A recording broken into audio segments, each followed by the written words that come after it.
இது பெரியத்தா பையன் சின்னம்மா பொண்ணுங்களை கல்யாணம் பண்ணிக்கிறாங்கல்ல, அது வந்து மாட்டு மத சகோதரர் ஏன் இப்படி பண்ணிக்கிறீங்கன்னு கேட்குறாங்க. அதுக்கு விளக்கம் சொல்ல தெரியல, அது சொல்லணும். அதாவது சகோதரி என்ன கேட்குறாங்கன்னா, பெரியத்தா மக, சின்னத்தா மக, பெரியம்மா மக, சின்னம்மா மக, இவங்களை எல்லாம் நாம கல்யாணம் முடிச்சுக்கிறோமே, இது முஸ்லீம் அல்லாதவங்க சில பேர் கேட்குறாங்களா, அவங்களுக்கு என்ன பதில் சொல்றது? என்ன கேட்பாங்கன்னா, ஏன்னா அண்ணன் தங்கச்சியை கல்யாணம் முடிச்சுக்கிறீங்க அப்படின்னு கேட்பாங்க. இப்போ அண்ணன் தங்கச்சியை முடிச்சுக்கிற மாதிரி இருக்குதே, இதுக்கு என்ன பதில் சொல்றதுன்னு கேட்குறாங்க. இது வந்து கொஞ்சம் அறிவுபூர்வமாக சிந்தித்து பார்த்தாலே இதற்குரிய பதிலை நாம தெரிந்து கொள்ள முடியும். இந்த திருமணத்தை பொறுத்த வரைக்கும் இந்த உறவுகளோடு திருமணம் செய்யக்கூடாது என்று எல்லா சமூக அமைப்பிலையும் ஒரு கட்டுப்பாடு இருக்கிறது. அந்த கட்டுப்பாடுக்கான காரணம் என்னன்னா, நெருக்கமான இரத்த பந்தம்ங்கிறது தான் காரணம். இரத்த உறவுகளுக்கு இடையில கல்யாணம் முடிக்க கூடாது. இன்னைக்கு அறிவியல் கூட சொல்கிறது, விஞ்ஞான பூர்வமாக கூட நெருக்கமான இரத்த உறவுகளுக்கு இடையில செய்து கொள்ளக்கூடிய திருமணத்தினால பிறக்கக்கூடிய குழந்தைகள் உடல்நல குறைவால் பிறப்பதற்கு வாய்ப்பு இருக்கிறது என்றெல்லாம் அறிவியல் விஞ்ஞானம் சொல்லுகிறது. அப்ப அப்படி அந்த நோக்கம் தான், இரத்த பந்தம் என்ற ஒரு காரணத்திற்காகத்தான் இந்த திருமண உறவுகள் மறுக்கப்படுகிறது. இஸ்லாமும் அதுக்காக தான் மறுக்கிறது, இரத்த பந்தத்துக்கு கூட கல்யாணம் முடிக்க கூடாது.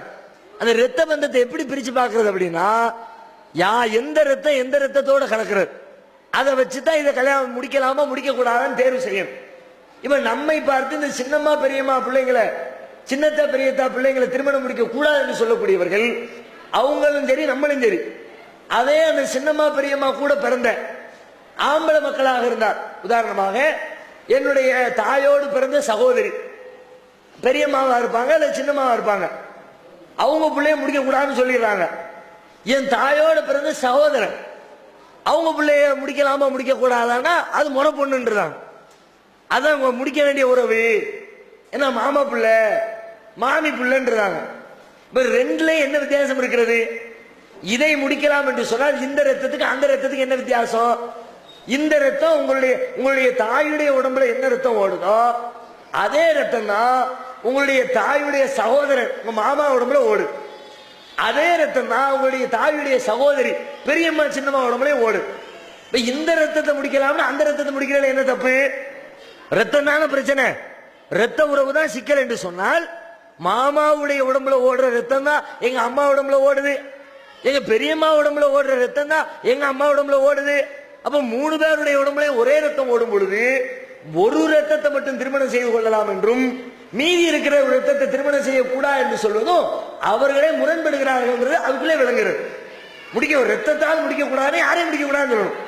மாமா பிள்ளையும் முடிக்காத, அதுவும் ரத்தம்னு சொல்லணும். அதையே அவங்க முடிக்கிறாங்க. தமிழ்ல கூட ஒரு பழமொழி சொல்லுவாங்க, அத்தைக்கு மீசம் முளைச்சா சித்தப்பாம்பாங்க. உறவுகள்ல அத்தனை யாரு? தந்தை கூட பிறந்த சகோதரி, அவதானே அத்தைன்னு சொல்லுவோம், மாமின்னு சொல்லுவோம். அந்த மாமிக்கு வந்து மீசம் முளைச்சா ஆம்பளையா இருந்தா, மாமி இருக்க வேண்டிய இடத்துல அந்த பொம்பளை இருக்க வேண்டிய இடத்துல ஒரு ஆம்பளை இருந்தால் சித்தப்பாக போயிடுவார். அப்பா கூட பிறந்தது பொம்பளையா இல்லாமல் அப்பா கூட பிறந்தது ஆம்பளையாக இருந்தால் அது சித்தப்பாவாகவோ பெரியப்பாவோ போயிடும். அவ்வளவுதான். இந்த ரத்தத்துல எந்த டிஃபரெண்டும் கிடையாது.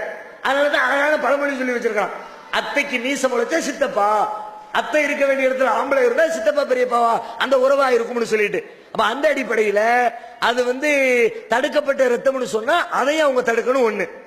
ரெண்டாவது, இந்த சகோதரங்கிற அந்த உறுத்தல் இருக்குத, என்னத்தை இருந்தாலும் அண்ணன் தானே, என்னத்தை இருந்தாலும் தங்கச்சியில தங்கச்சியை போய் கல்யாணம் முடிக்கிறது சரியா அப்படின்னா, என்னத்தை இருந்தாலும் தங்கச்சி நம்ம சொல்றோமே, இந்த தங்கச்சின்னு சொல்றது நிஜமாவே தங்கச்சி ஆயிருமா?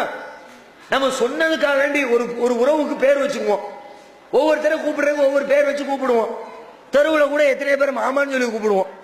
எத்தனையோ முஸ்லீம் அல்லாத வேற்று மதத்தை சார்ந்தவங்களை கூட மாமா அப்படின்னு கூப்பிடுவோம், சித்தப்பான்னு கூப்பிடுவோம், அண்ணாச்சின்னு கூப்பிடுவோம், அண்ணன் தம்பின்னு கூப்பிடுவோம். அவங்க எல்லாம் நிஜமான உறவாயிருவாங்களா?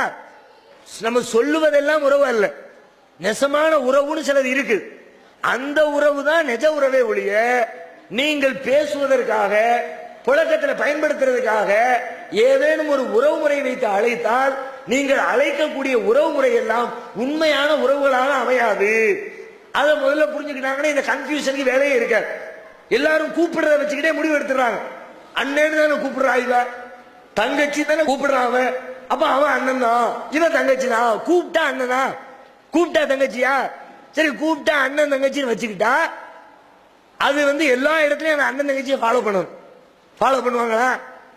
உதாரணமா ஒருத்தர் அவருடைய சித்தப்பா மகன் அண்ணனு கூப்பிடுவோம், தம்பின்னு கூப்பிடுவோம். இவருடைய அப்பா தவறி போனார், சொத்துக்களை பிரிக்கிறாங்க, பங்கு வைக்கிறாங்க. என்ன பண்ணுவாரு? சொத்து பங்கு வைக்கும் போது நம்ம தங்கச்சியில, நம்ம அக்காவுல, நம்ம அண்ணன்ல அவங்களுக்கு ஒரு பங்கு கொடுக்கணுமே யாராவது கூப்பிடுறாங்களா? அது அவர் சித்தப்பா பையன்ல, அவ பெரியப்பா மகன்ல, அவனுக்கு எதுக்கு சொத்து சொல்றமா இல்லையா? அப்ப இந்த காசு பணம் வரும்போது கரெக்டா நிஜமான உறவு தெரிஞ்சு போயிரு. உண்மையான உறவு எங்கிறது பைசாவை பங்கு வைக்கும் போது, இவன் என் கூட பிறந்தவையா, அவன் என் கூட பிறக்காதவையா, நிஜம் இல்ல, அதை வச்சு நீங்க பிரிச்சு பார்த்துக்கலாம். அது நிஜமான அண்ணன் தம்பி கிடையாது. அந்த அடிப்படையில் சொல்றதா இருந்தா கூட அது நீங்க கூப்பிடுவதனால் உறவுகள் உறவாகி விடாது. உண்மையிலே எது ரத்தமோ, எது எந்த தாய் தந்தையுடைய ரத்தம் உங்களுடைய உடம்புல ஓடுதோ அவங்கதான் தாய் ஒன்னா இருக்கணும் அல்லது தந்தை ஒன்னா இருக்கணும்.